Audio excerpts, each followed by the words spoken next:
इस संपूर्ण कार्यक्रम की अध्यक्षता कर रहे हैं हमारे पूज्य स्वामी चिदानंद जी महाराज, जिनको आप सब जानते हैं योग के बारे में, हमारी वैदिक संस्कृति के प्रचार और प्रसार में स्वामी जी कितना संकल्पित है। हमें उनसे कुछ प्रेरणा लेनी चाहिए।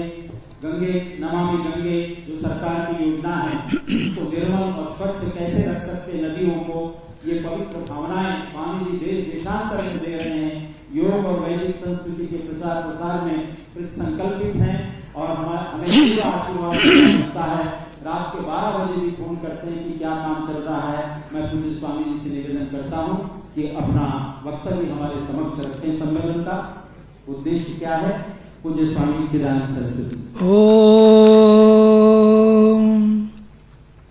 असतो मा सद्गमय तमसो मा ज्योतिर्गमय मृत्योर्मा अमृतं गमय। ओम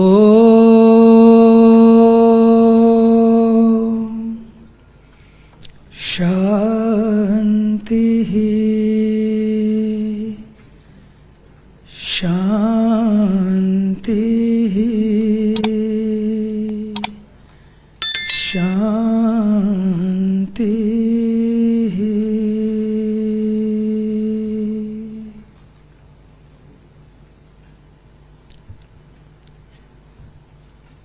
मुझे बड़ी प्रसन्नता है कि आज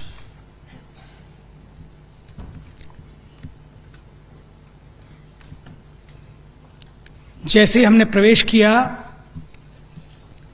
सबसे पूर्व यज्ञ की आहुतियां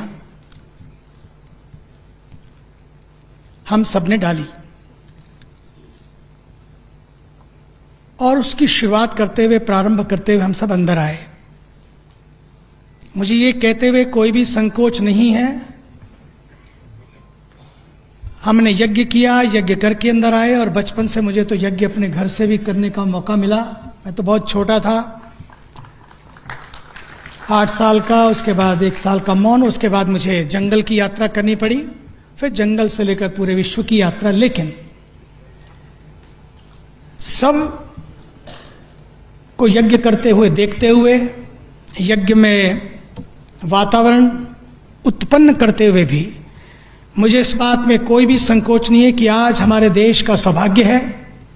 हम लोग तो यज्ञ करते हैं, लेकिन आज हमारे देश का सौभाग्य है कि हमारे देश के पास एक ऐसे यशस्वी, ऊर्जावान, तपस्वी प्रधानमंत्री हैं जिनका जीवन ही यज्ञ है। हर पल उनका जीवन यज्ञ है। यही कारण है कि आज इस देश में नहीं, पूरे विश्व में जहां जहां बात आती है, इवन एक समय था कि यहां महाभारत हुआ, लेकिन आज उनकी तपस्या और उनके उन विचारों के कारण मैं देख रहा हूं कि देश अब किसी महाभारत की ओर नहीं, बल्कि एक महान भारत की ओर अग्रसर हो रहा है। ऐसी महान भारत की संसद पूरे विश्व में, जो सबसे बड़ा लोकतंत्र है, पूरे विश्व में जो एक अपना इस समय, पिछले वर्षों के विश्व को भी मैंने देखा और अब भी मैं देख रहा हूं, आज का जो भारत है पूरे विश्व की नजरों में, आज पहली बार लगा है कि विश्व भारत को भारत की नजरों से देखना प्रारंभ कर रहा है। उसी भारत की सर्वमान्य संसद के एक ऐसे सरल, सहज और सौम्य, केवल लोकसभा के अध्यक्ष ही नहीं, बल्कि मुझे तो लगता है कि आज की इस वेद विज्ञान संसद के भी उसी सीट पर बैठे हैं आज आप।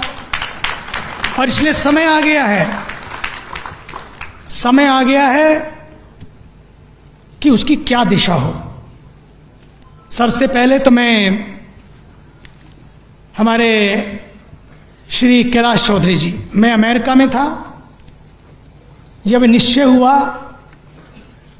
कि ये कार्य दिव्य कार्य है, प्रभु का कार्य है, क्योंकि वेद अपौरुषेय हैं, ये होना चाहिए।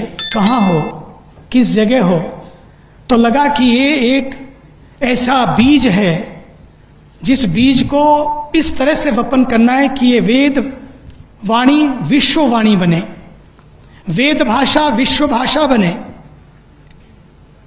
ये वैदिक विजडम वैश्विक विजडम बने। इसलिए क्योंकि वसुधैव कुटुंबकम की ये चर्चा इसी ग्रंथों ने हमें दी है, और इसलिए भी जरूरी है कि वेद भाषा जन जन की भाषा बने। तो मुझे लगा जैसे इसका बीज वपन कहाँ से हो, तो जहाँ से भारत के लिए उत्तम कृषि प्रदान करने के लिए एक अनुसंधान क्षेत्र है, हमारे पास एक पूरा परिसर है, तो क्यों ना जब वैदिक खेती की बात हो तो उसी परिसर को चुना जाए। तो मैंने उनको फोन किया, ये कई कार में थे, मैं प्लेन में था, ये कार में थे, मैं प्लेन में चढ़ने जा रहा था, और उन्होंने तुरंत ही मैंने ये चर्चा जब की कि मैं चाहता हूं कि समय आ गया है कि भारत के ऊर्जावान प्रधानमंत्री जी जब पूरे विश्व में जब यूनाइटेड नेशन में गए, एक उन्होंने योग की बात की, आज योग मैं विश्व हो गया, और अब मिलेट की बात की है, तो मुझे लगता है कि पूरा विश्व भी मिलेटमय हो जाएगा। मिलिए मिलेट से ये चर्चाएं होंगी, और इसलिए ये मेरे मन में एक बीज आया है, क्यों ना इसको, उन्होंने तुरंत कहा था कि ये है वैदिक संस्कार। उन्होंने कहा डन, मैं अभी बात कर लेता हूं डीजी साहब से और ये बिल्कुल हो जाएगा।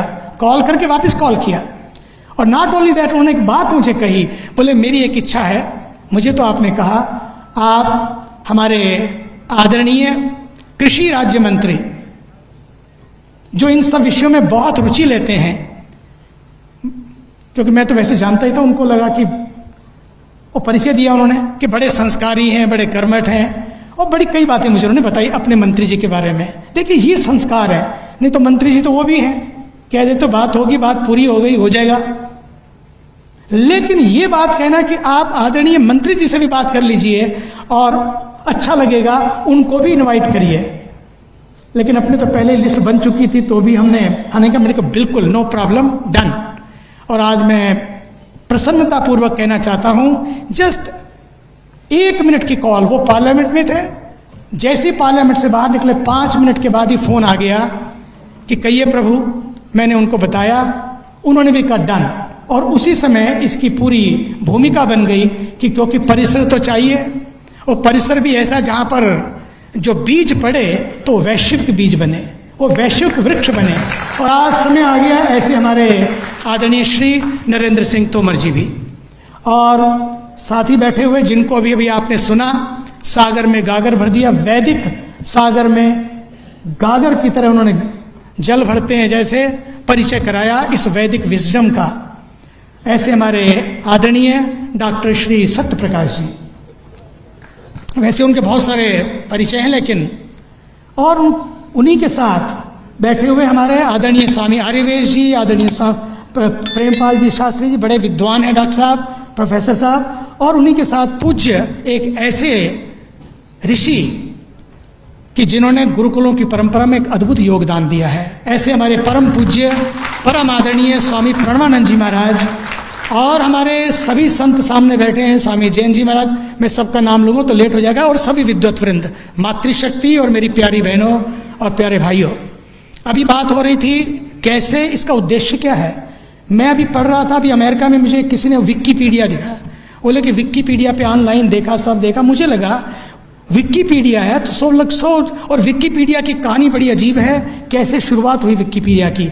मैं भी कल मैं बात करूंगा, क्योंकि समय की मर्यादा टाइम से पूर्ण करना है। कैसे विकिपीडिया शुरू, और किसने शुरू किया, और कैसे हुआ, और क्या कमाल हो गया। क्यों नहीं ऐसा हो सकता कि विकिपीडिया की जगह वैदिक पीडिया शुरू करें, वैदिक पीडिया हो, और उसकी शुरुआत हो गई है। हमारे डॉक्टर विमल वधावन, ये अपने डॉक्टर नहीं, अपने विमल वधावन जी सुप्रीम कोर्ट के एडवोकेट, अब ऋषिकेश में आके कोरोना काल में पूरी प्रैक्टिस छोड़ दी, आधा पैसा दान कर दिया, फिर लगा ऋषिकेश में रह के अभी थोड़ा बाकी है, वो वापस आए, वो भी दान करके पूरा का पूरा 2 कपड़ों में, और कभी नंगे पैर और कभी चप्पल, और आके परमात्मा निकेतन पूरा वेदों के ऊपर ही काफ़ी जबरदस्त काम करने की शुरुआत हो गई है। हमारे जैन जी बैठे हैं, वहाँ 100 बच्चे ऋषि कुमार वहाँ वेदों के ऊपर काम करेंगे। अभी हमारे आदरणीय हमारी अलका जी बैठी हैं, हमारे देवताओं का तो नाम आता है लेकिन हम देवियों को भूल जाते हैं, और सच माने तो देवियाँ ही इस देश की सबसे बड़ी शक्ति हैं। अलका जी बैठी हैं, अभी मेरे पास दोनों आए थे, दोनों ने बातचीत की और वहाँ पर यह तय हुआ कि उत्तराखंड की धरती पर हिमालय में 4 वेदों के लिए अच्छे अच्छे विद्वान हो, उसकी शुरुआत होनी चाहिए। मैंने कहा डन, और बहुत शीघ्र ही 4 वेदों के विद्वान वेद पर शोध करने के लिए वहाँ पर उत्तराखंड की धरती पर हिमालय में बैठकर, मैंने कहा जो भी होगा आप चिंता नहीं करिए। बोले अब ले दे के जहाँ भी था थोड़ा बहुत इकट्ठा करके इधर से उधर से, और क्योंकि ईमानदार हैं, वैसे तो पुलिस कमिश्नर थे, चाहते तो पता नहीं क्या क्या भर लेते। बात यह है कि पॉकेट में इतना नहीं है कि उन 17 बच्चों को भी खिला सकें। सच्ची कह रहा हूँ, यही ईमानदारी इस देश की, यह है वेद का जीना। वेद को मानो, वेद को जानो, लेकिन वेद को जियो। ये जरूरत है कि वेद को जिए, यह है वेद को जीना। कि 17 बच्चों को खिलाने के लिए दोनों को सोचना पड़ रहा है। मैं कह 17 नहीं 70 और 170 शुरू हो जाइए, सारी व्यवस्था परमात्मा निकेतन से हो जाएगी, क्योंकि वेद के प्रचार को आगे बढ़ाना है। क्योंकि यही तो हमारे देश के एक ऐसे महर्षि 200 वर्ष पूर्व जिन्होंने पहले उद्घोष दिया कि आइए वेदों की ओर लौटो और अपनी प्रभुता को समझो। हम अपनी प्रभुता को ही भूल गए।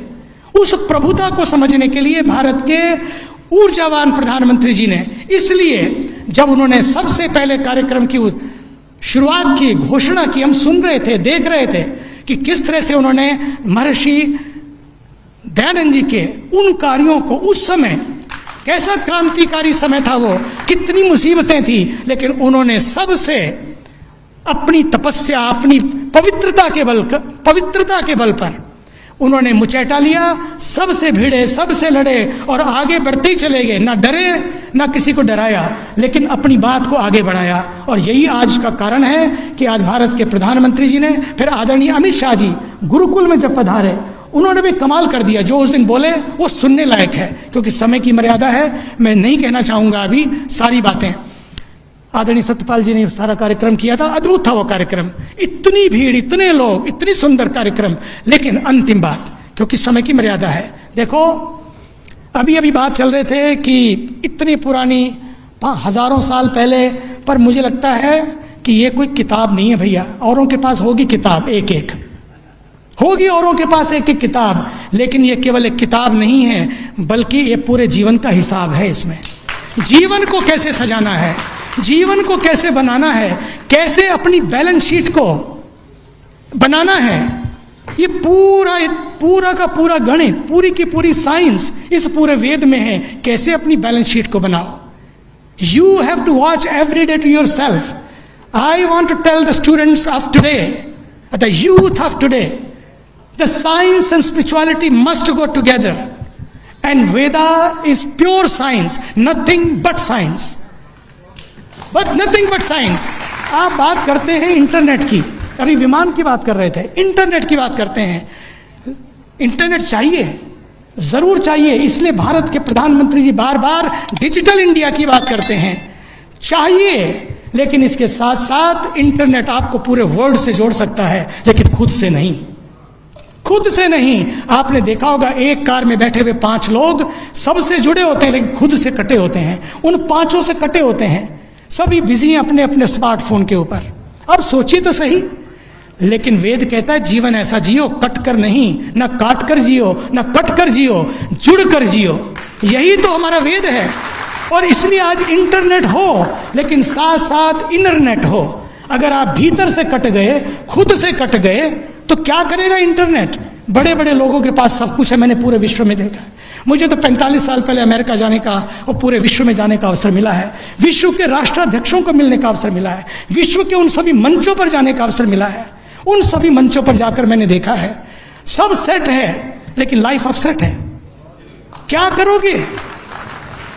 मैं देखता हूं कि लोगों ने बड़ी कमाइयां की, वेद कहता है कमाई करो, बड़ी बड़ी कमाई की, लेकिन कमाई करके अलमारियों के शेल्फ भर गए, लेकिन सेल्फ खाली हो गया।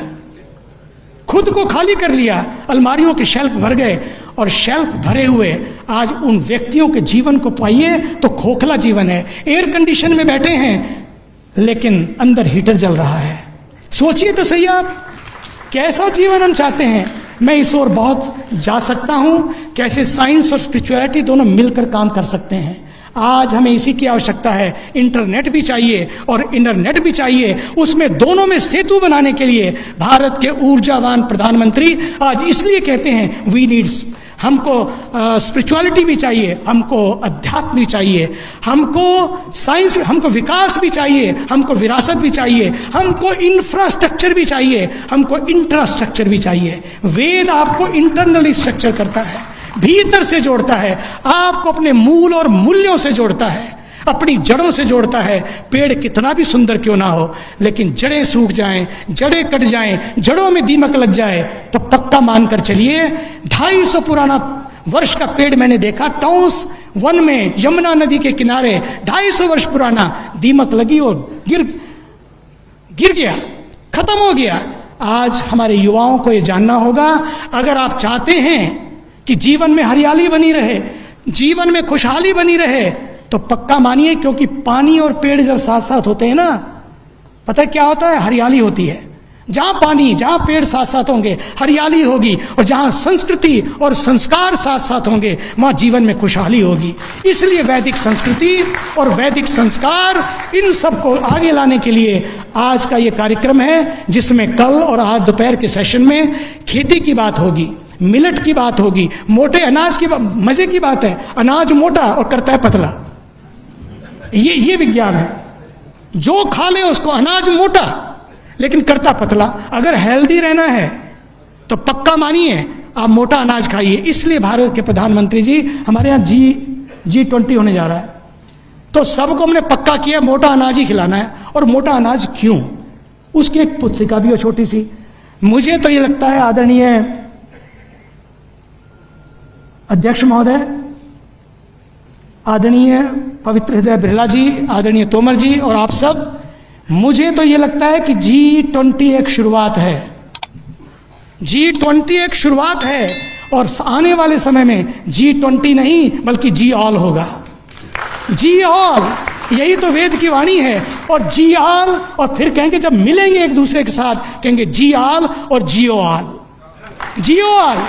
यही भारत है। Bharat has never attacked anybody. India is not a piece of land, India is a land of peace, India is a land of peace. इसलिए भारत की इस धरती ने जियो ऑल का संदेश दिया है। इसलिए अब जियो ऑल भी होगा, जी ऑल भी होगा। और अगर उसके लिए कुछ चाहिए, उसके लिए वैदिक विजडम चाहिए। उस वैदिक विजडम के लिए आज आपने ये परिसर देकर सचमुच एक नए द्वार को खोल दिया है। हर क्षेत्र के लिए मैं आपका भी पुनः अभिनंदन करता हूं। प्रोफेसर धर्मेंद्र शास्त्री जी और मेरे प्रिय डॉक्टर देवेश, मिलकर जिस तरह से आपने अपनी इसको काम किया रात दिन, उनका और उनकी पूरी टीम का। देखो भैया, करता काम कोई है, नाम किसी का होता है, जलते तेल और बत्ती नाम दिए का होता है। कई बार ऐसा लगता है कि हम ही लोग बैठे हैं। भैया, उस दिए को जलाए रखने के लिए भारत के प्रधानमंत्री जो दिया जलाया है ना, ये उसी में तेल और बत्ती का काम करने वाले हमारे सभी महापुरुषों को पुनः उनके लिए लंबी आयु की और स्वास्थ्य की कामना करते हुए, भारत माता की वंदे वंदे। धन्यवाद।